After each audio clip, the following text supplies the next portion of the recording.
Sometimes a generated image is almost perfect, but you need to tweak a small detail.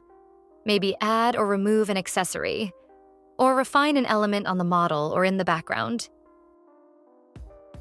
The Edit feature lets you make precise, localized changes without starting from scratch. Let's walk through how to use the Edit feature to modify specific areas of your image. The Edit tool is located in the top left toolbox. It's the brush icon.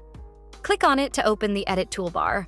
In the toolbar, you'll see a brush and eraser to draw or remove a mask on your image, a brush size control toggle, undo and redo buttons, zoom in and out controls, a panning tool, and a shortcuts guide for quick reference.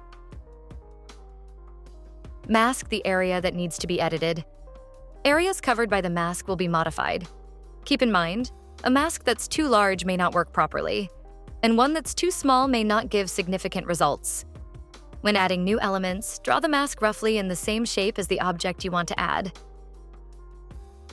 On the left dialog box, enter a prompt describing what you want to add to the masked area. For example, bird, to add a bird to the sky. Remember, prompt what you want to see in the masked area, not an instruction like remove or add. Adjust prompt weight using Control plus up or down arrow. Optionally, upload a reference image for more precision. Click Apply to generate 6 edit options. Choose the one that fits best in the scene. And click Save. The remaining options will be discarded automatically.